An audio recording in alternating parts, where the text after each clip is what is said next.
Hey guys, welcome back to the Bucket Think Tank. So I went and saw Frozen 2 and it's better than the first one, at least in my opinion, because we all know how I feel about Frozen. We all do, especially if you've been on this channel.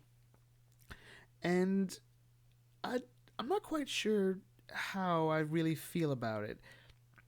It as opposed to the first one, which I felt tried to go in a lot of different themes, threw a lot of themes at your face, and then sort of expected you to pick one and then sort of think, well, this is what this movie's about. Frozen 2 doesn't do that. It flat out states, like, the big theme is change. And while they do talk about that theme, talk about it as a theme, it never quite feels like it wants to really commit to really showing it to you.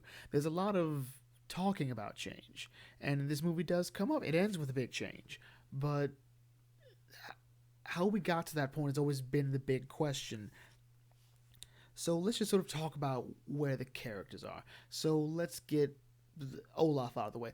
Olaf is somehow he's funnier in this one, but he's also somehow more annoying. And at least there's none of this like I don't have a skull stuff from the first one, which didn't work with me. In my theater, he got like for every 8 jokes he gave, like 4 of them resonated with the audience. There were moments the audience, even like little kids, just didn't respond to his humor. But he had a really great moment around the end. I'm not going to spoil that one. Actually, I'm not going to spoil most of this. But overall, Olaf sort of serves his job. He really wants to be Disney's approach to Donkey from Shrek. I really think he does. Anna and Elsa, well, Anna feels a bit inconsistent. Feels like in some ways she's out of character, especially when it comes to interactions with Kristoff sometimes. But that usually is regarding Kristoff's plot. By default, her big relationship will always be with Elsa, and their dynamic seems to sort of be not quite where it needs to be yet. Like it always feels like the concept of change and the change should be a bigger deal to Anna and Elsa, and it doesn't quite feel that way. It almost feels like this movie wants to be that one of them has to learn to let the other go, and I don't think it really commits to that. Elsa, well, if you go by the trailer, they say like my powers are growing. At no point in this movie do I get that that's the problem, and I think they should have done a better job communicating that if that was the problem or if that was the issue of the story, because it never comes up as like a problem. Elsa never really quite communicates that, but I would say this is a better performance and a slightly better take on her character than the first one. Everything feels, it, nothing feels, nothing makes me scratch my head and go, that doesn't make sense, or why are you doing that?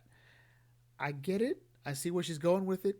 May not think it's the right way to go, but I feel like that's less about her character, more about the story, which I think is good. In turn, that it's not how she's presented, but just sort of how she's forced to operate in the story. Kristoff has somehow still managed to be the best character in these movies.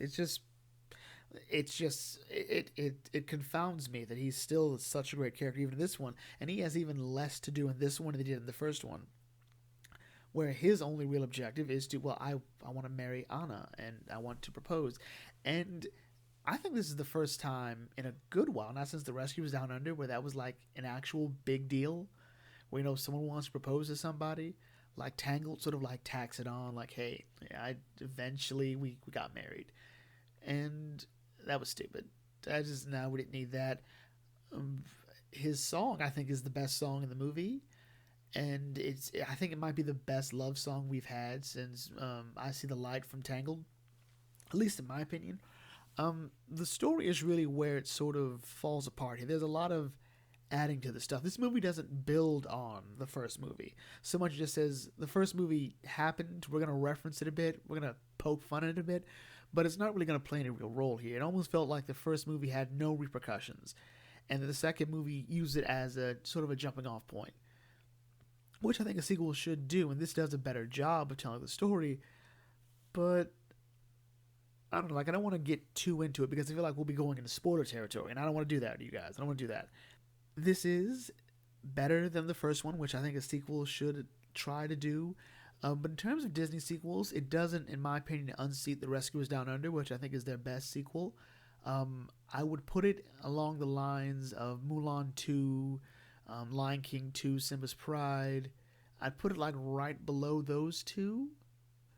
but also above, like it would tie with Simba's Pride, but would definitely be above Hunchback of Notre Dame 2, Return to Neverland, and oh, that's pretty much, and The Jungle Book 2.